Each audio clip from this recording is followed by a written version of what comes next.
নমস্কার বন্ধুরা, home cook চ্যানেলে সবাইকে স্বাগত জানাই। চলে এলাম আবার একটি রেসিপি নিয়ে। আজকে আমি দারুণ স্বাদের একটি চিংড়ি মাছের মালাইকারি বানিয়ে দেখাবো আপনাদেরকে। আমরা কম বেশি বিভিন্ন ধরনের মালাইকারি বানিয়ে থাকি চিংড়ি মাছের। আজকে আমি একটু অন্যরকম বানিয়ে দেখাবো আপনাদেরকে। আর ভিডিওটি সম্পূর্ণ দেখার অনুরোধ রইল।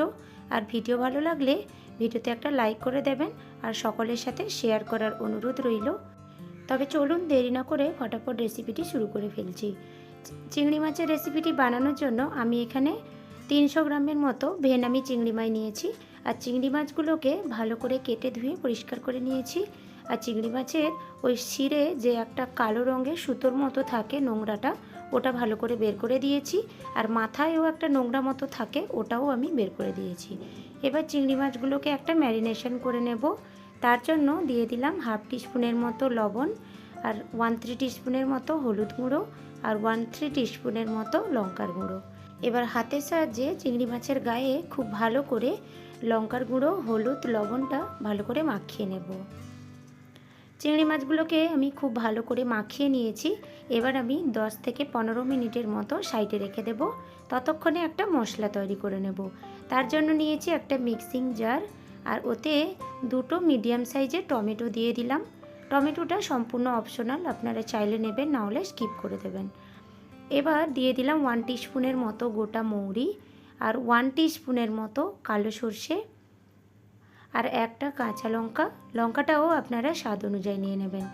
আর দিয়ে দিলাম 4টা থেকে 5টার মতো গোটা কাজু। আর সামান্য একটু জল দিয়ে আমি এগুলোকে একটা স্মুথ পেস্ট করে নেব। সমস্ত মশলাগুলোকে আমি একটা স্মুথ পেস্ট বানিয়ে নিয়েছি। এবার এগুলোকে সাইডে রেখে আমি নারকেলের দুধ বের করে নেব।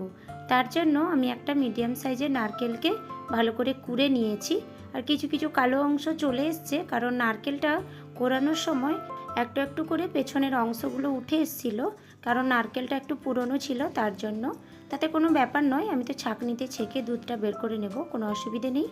এবার সামান্য একটু গরম জল দিয়ে আমি খুব ভালো করে নারকেলগুলোকে চটকে চটকে নারকেলের দুধগুলো একটু বের করে নেব। নারকেল কোড়াগুলোকে খুব ভালো করে আমি চটকে নিয়েছি। এবার হাতে ভালো করে মুঠো করে সমস্ত দুধগুলোকে চিপড়ে বের করে নেব। এবার আর ওগুলো একটা প্লেটে সাইডে আমি রাখলাম। এইগুলো ভালো করে চিপড়ে নিয়ে একসাথে ওগুলোকে আবার সামান্য একটু জল দিয়ে আমি খুব ভালো করে চিপড়ে দুধগুলো সব বের করে নেব। এইটাতে আমি সমস্ত নারকেলগুলো চিপড়ে বের করে নিয়েছি। এবার দেখুন, আমি যে বলছিলাম না একটা প্লেটে রেখেছি, ওইগুলো নিয়ে আমি আবার সামান্য একটু উষ্ণ গরম জল দিলাম। দিয়ে আবারও আমি এইগুলোকে চিপড়ে যেটুকু দুধ হালকা থেকে গেছে ওগুলোও আমি একদম ভালো করে বের করে নেব চিপড়ে।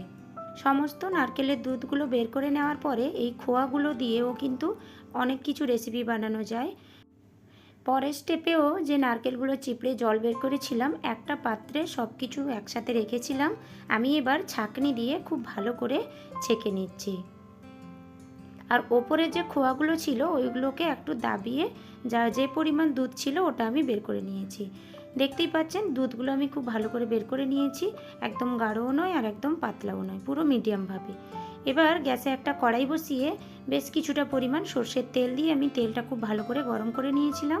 এবার দিয়ে দিলাম 3টে থেকে 4টের মতো দারচিনি স্টিক, আর 3টে এলাচ, গোটা এলাচ আমি মুখ ফাটিয়ে নিয়েছিলাম। আর দিয়ে দিলাম 2টো তেজপাতা আর 3টে লবঙ্গ। এবার গোটা গরম মশলাগুলোকে লো ফ্লেমে আমি 10 সেকেন্ডের মতো নেড়েচেড়ে একটু ভাজা করে নিলাম। এবার সুন্দর একটা গন্ধ ছাড়লে আমি একটা মিডিয়াম সাইজের কুচনো পেঁয়াজ ওই তেলে দিয়ে দেব। এবার পেঁয়াজটা দিয়ে আমি 2 মিনিটের মতো নেড়েচেড়ে পেঁয়াজগুলোকে ভালো করে গোল্ডেন ব্রাউন করে ভাজা করে নেব। বন্ধুরা, আমি আজকে একটা দারুণ রেসিপি আপনাদের সাথে শেয়ার করছি। আপনারা পুরো ভিডিওটি দেখবেন। আর ভিডিওটি ভালো লাগলে আমার চ্যানেলটিকে সাবস্ক্রাইব করতে ভুলবেন না কিন্তু। পেঁয়াজগুলোকে আমি ভালো করে ভেজে নিয়েছি। এবার 1 টিস্পুনের মতো দিয়ে দিলাম আদা রসুনের পেস্ট। আর আদা রসুনের পেস্টটা দিয়েও আমি পেঁয়াজের সাথে আবার একটু নেড়েচেড়ে ভাজা করে নিলাম, যাতে আদা রসুনের কাঁচা গন্ধটা দূর হয়ে যায়। আদা রসুনটা ভালো করে ভেজে নিয়েছি। এবার কিছুটা পরিমাণ গুঁড়ো মশলা অ্যাড করে দেব। তার মধ্যে দিয়ে দিলাম হাফ টিস্পুনের মতো কাশ্মীরি লঙ্কার গুঁড়ো, আর 1/3 টিস্পুনের মতো হলুদ গুঁড়ো। এবার হলুদ গুঁড়ো আর লঙ্কার গুঁড়োটা দিয়ে আমি কিছুক্ষণ নেড়েচেড়ে আবারও একটু ভেজে নিচ্ছি। লঙ্কার গুঁড়োটা দেওয়ার ফলে তরকারির কালারটা খুব ভালো আসবে। আর ঝালের জন্য আমি তো কাঁচা লঙ্কা দিয়েইছি, আর ওখানে আপনারা ঝালের পরিমাণটা কম বেশি দিয়ে নেবেন, কারণ তরকারির যে ঝাল ঝাল টেস্টটা পুরোটাই কাঁচা লঙ্কা থেকেই আসবে। এবার সমস্ত মশলাগুলোকে আমি একটু ভেজে নেওয়ার পরে দিয়ে দিলাম যে একটা স্মুথ পেস্ট বানিয়ে রেখেছিলাম, ওটা আমি দিয়ে দিলাম। আর মিক্সিং জারে যে হালকা একটু লেগেছিল ওটাও একটা স্প্যাচুলারের সাহায্যে ভালো করে মুছে আমি দিয়ে দিলাম। এবার মশলাটাকে আমি মিডিয়াম ফ্লেমে বেশ কিছুক্ষণ নেড়ে চেড়ে মশলাটাকে খুব ভালো করে কষিয়ে নেব। প্রায় 2 থেকে 3 মিনিটের মতো নেড়ে চেড়ে মশলাটাকে ভালো করে কষিয়ে নিয়েছি। এবার আমি সামান্য একটু লবণ অ্যাড করে দিলাম। লবণটা আপনারা স্বাদ অনুযায়ী দিয়ে নেবেন। আমিও স্বাদ অনুযায়ী লবণটা অ্যাড করলাম। লবণটা দিয়ে আবারও একটু মশলাটাকে আমি কষিয়ে নিলাম। আর এই রান্নাতে যত বেশি মশলাটা কষিয়ে নেবেন রান্নার স্বাদটা কিন্তু খুব ভালো আসবে। শুধু এই রান্না বলে তা কিন্তু নয়, যে কোনো রান্নাতে যখনই মশলাটা খুব ভালো করে কষাবেন তাতেই কিন্তু তরকারির টেস্টটা ভালো আসে। আরও মশলাটাকে খুব ভালো করে কষিয়ে নিয়েছি। এবার হালকা একটু তেল ছাড়তে শুরু করেছে। ঠিক ওই পর্যায়ে আমি মিক্সিং জারে যে হালকা একটু মশলাগুলো লেগেছিল ওই মিক্সিং জারটা ধুয়ে আমি 1 টেবিল স্পুনের মতো জল অ্যাড করে দিলাম। এবার মশলার সাথে খুব ভালো করে জলটা মিক্স করে নিলাম। এবার ঢাকনা দিয়ে 2 মিনিটের মতো লো ফ্লেমে আমি রেখে দেব। 2 মিনিট হয়ে গেছে। এবার আমি ঢাকনাটা খুলে নিচ্ছি। এবার খুন্তির সাহায্যে আবার একটু নেড়ে চেড়ে নিচ্ছি, কারণ নিচে মশলাটা লেগে যাওয়ার সম্ভাবনা থাকতে পারে, আর সেই জন্য আমি একটু খুন্তির সাহায্যে নেড়ে চেড়ে নিচ্ছি। এবার আমি একটু সামান্য চিনি অ্যাড করে দেব। যেহেতু মালাইকারি বানাচ্ছি তার জন্য চিনি তো দিতেই হবে, একটু মিষ্টি মিষ্টি হলে খেতে বেশি ভালো লাগে। আর চিনির পরিমাণটা আপনারা যে যেমন মিষ্টি খেতে পছন্দ করেন ওই হিসেবে অ্যাড করে নেবেন। এবার চিনিটা দিয়ে আমি খুব ভালো করে আবারও একটু মশলাটা কষিয়ে নিলাম। এবার মশলাটা খুব ভালোভাবে এবার কষিয়ে গেছে আর তেল ছাড়তেও শুরু করেছে। ঠিক এই পর্যায়ে আমি যে ম্যারিনেশন করে রেখেছিলাম চিংড়ি মাছগুলো ওটা আমি দিয়ে দিলাম। এবার চিংড়ি মাছটা দেওয়ার পরে আমি 2 মিনিটের মতো লো ফ্লেমে আবারও খুব ভালো করে মশলা আর চিংড়ি মাছটা কষিয়ে নেব। আমি এখানে কাঁচা চিংড়ি মাছগুলো ইউজ করেছি, আপনারা চাইলে চিংড়ি মাছগুলো ভেজে নিতে পারেন, কিন্তু আমি মনে করি মালাইকারিতে যদি চিংড়ি মাছগুলো ভেজে ইউজ করেন একটা কেমন গন্ধ ছাড়ে, আমাকে একদম ভালো লাগে না।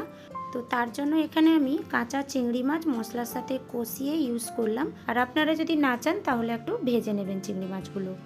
এবার যে নারকেলের দুধটা আমি বের করে রেখেছিলাম ওটা দিয়ে দিয়ে চিংড়ি মাছের সাথে খুব ভালো করে মিক্স করে নিলাম। এবার 2 মিনিট আমি মিডিয়াম ফ্লেমে ঢাকনা দিয়ে ফুটিয়ে নেব। এখানে আমি একটা টিপস বলে দিচ্ছি, যে কোনো মালাইকারি বানানোর সময় তরকারি ফোটা অবস্থায় ঢাকনা দিয়ে রেখে দেবেন না। ওতে কী হবে, এই যে নারকেল দুধটা দেওয়া আছে ওই দুধটা কিন্তু ফেটে যাওয়ার সম্ভাবনা থাকে। তো আমি এখানে 2 মিনিট এই জন্য ঢাকনা দিয়েছি যাতে চিংড়ি মাছগুলো একটু ভালোভাবে সেদ্ধ হয়ে যায়। 2 মিনিটের বেশি একদমই কিন্তু ঢাকনা দেওয়া যাবে না। 2 মিনিট হওয়ার পর ঢাকনাটা খুলে আমি একটু নেড়েচেড়ে ভালো করে মিক্স করে নিলাম। যেহেতু নারকেলের দুধটা গাঢ় তলায় বসে যেতে পারে তার জন্য। এবার আমি আবারও 2 মিনিট মিডিয়াম ফ্লেমে তরকারিটা খোলা অবস্থায় আমি ভালো করে ফুটিয়ে নেব। তরকারিটা দেখুন ঠিক এইভাবে গাঢ় হয়ে গেছে। আমি খুন্তির সাহায্যে একটু তুলে দেখিয়ে দিচ্ছি। এবার আমি এই পর্যায়ে গ্যাসের ফ্লেমটা বন্ধ করে রেখে দেব, কারণ তরকারিটা যখন ঠান্ডা হবে আরও বেশি গাঢ় হয়ে যাবে। ঢাকনাটা দিয়ে আমি স্ট্যান্ডিং টাইমে রেখে দিয়েছিলাম। 2 মিনিট হওয়ার পরে আমি একটু সার্ভ করে আপনাদেরকে দেখিয়ে দিচ্ছি। দেখুন খালি কত সুন্দর দেখতে হয়েছে। দেখতে যেমন সুন্দর হয়েছে খেতেও কিন্তু অপূর্ব স্বাদের হয় বন্ধুরা। তবে আর দেরি না করে আমার মতো ঠিক এই পদ্ধতিতে বাড়িতে বানিয়ে দেখুন। আশা করি সবার কিন্তু খুব প্রিয় হয়ে উঠবে। আর যাকে বানিয়ে খাওয়াবেন এই রেসিপিটি ও কিন্তু সারা জীবন আপনার এই রেসিপিটির কথা মনে রাখবে। তবে বন্ধুরা আজকের আমার রেসিপিটি কেমন লেগেছে আপনাদেরকে কমেন্ট করে অবশ্যই জানাবেন। আর রেসিপি ভালো লাগলে লাইক শেয়ার করার অনুরোধ রইল। আর আমার চ্যানেলটিকে অবশ্যই কিন্তু সাবস্ক্রাইব করে আমার পাশে থাকবেন। তবে সবাই ভালো থাকবেন। আজকের মতো বিদায় জানাচ্ছি। দেখা হচ্ছে পরের একটি রেসিপির সাথে।